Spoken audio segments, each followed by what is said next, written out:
fala torcedora, tô chegando aqui no canal pra gente falar de Inter e nesse vídeo a gente vai falar sobre o substituto de Patrick, quem deve ser o escolhido pelo técnico Abel Braga. São várias opções. Eu já adianto aqui que nenhum é igual ao Patrick e essa é a preocupação da comissão técnica. Eu também quero falar nesse vídeo aqui sobre um problema que o Inter tem para o jogo contra o Vasco, que é a sua situação na defesa. O Cuesta entra pendurado, mas eu quero fazer uma outra projeção aqui que é o real problema para depois do jogo contra o Vasco, você vai entender. Se inscreva no canal, ative o sininho, deixe o seu like aqui nesse vídeo, porque isso valoriza o trabalho que eu faço aqui no canal Repórter Bruno Flores. E eu quero também, claro, que você já prepare aí um comentário para deixar aqui ó, na caixinha depois de assistir esse vídeo até o fim. Então, não se esquecem, se inscreve aí e ativa o sininho que eu vou esperar você fazer isso pra gente começar, beleza? Então vamos lá. Olha só, primeiro a gente fala sobre o Patrick, porque o Internacional não vai ter ele pra jogar contra o Vasco. O Patrick aí é, pra muitos, o principal jogador do Inter no Campeonato Brasileiro, pela sua regularidade, pelas atuações que ele tem. O Edenilson falou, né, um jogador que desafoga o time, o Abel falou sobre isso também depois do jogo contra o Sport, mas o Inter não tem o Patrick pra jogar contra o Vasco. E aí, não tem ninguém no elenco que tenha a característica do Patrick. Esse é o primeiro ponto importante dessa discussão. Não tem ninguém que jogue do lado do Patrick, naquela função, e que faça a mesma coisa que ele faz. Que é arrastar a bola, driblar, ter a vitória pessoal, né? Muitas vezes dar esse tempo que o time precisa. E também ser um cara que tem uma boa finalização, que tem uma certa velocidade. Então, o Inter não tem um outro jogador parecido com o Patrick e essa é uma preocupação da comissão técnica. Mas e aí, quem é que joga na função dele? Contra o Sport, quem entrou foi o Peglo. E eu apostaria, até também trabalhando aí com algumas informações, que ele seria hoje o mais cotado a começar o jogo na vaga do Patrick. Só que aí já requer uma mudança, porque o Peglo não joga normalmente pelo lado esquerdo. Ou ele joga como um segundo atacante, ou ele joga mais atrás. E nessa função com o Abel, ele entra do lado direito quando não tem o Caio Vidal. Então, já começa aí. Se jogar o Peglo, tem que jogar deslocado pelo outro lado. Outra opção seria o Nonato. O Nonato pode entrar nessa vaga. Como? Exigindo uma outra mudança de posição, que seria o Nonato jogar centralizado e o Praxedes jogar lá do lado esquerdo. Outra possibilidade, a entrada até mesmo do Thiago Galhardo.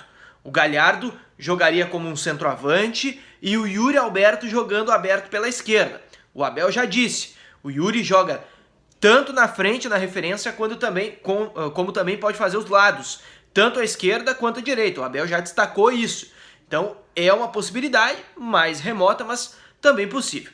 Tem o nome do Marcos Guilherme também, que poderia jogar por ali, só que aí é o mesmo caso do João Peglo, né? Joga com essa questão de ter que jogar do outro lado, que não é o que ele está habituado. E por último ainda tem o Maurício, que pode fazer essa função de meio campo pelo lado esquerdo. Aí seria um pouquinho mais aproximado, porque o Maurício ainda é um meia, pelo menos, a jogar por ali, como é o Patrick. Todos os outros ali, o Praxedes é um meia, mas é centralizado, o Peglo é um atacante, o Marcos Guilherme também.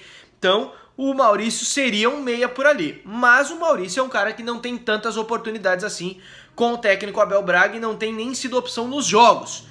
Então, eu colocaria essa como uma das possibilidades mais remotas, como também a entrada do Galhardo, por exemplo, como referência e o Yuri Alberto jogando mais pro lado. E aí eu quero que você sugira pro técnico Abel aqui na caixinha o que você faria se fosse o técnico do Inter e não tivesse o Patrick para jogar. O que você faria? Coloca aqui na caixinha. Enquanto isso eu vou te falando sobre o Cuesta, porque o Cuesta não é problema pro jogo contra o Vasco. O Cuesta ele tá pendurado há várias rodadas já no Inter. Eu lembro que ele já entrou no Grenal, por exemplo, pendurado.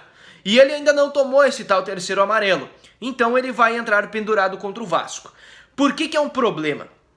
Porque o Cuesta ele vai entrar pendurado e o Zé Gabriel, que foi expulso contra o Sport, no relato da súmula, tá lá, por parte do árbitro Rodolfo Toschi Marques, que preencheu a súmula, que o Zé Gabriel deu um soco no preparador de goleiros do Sport.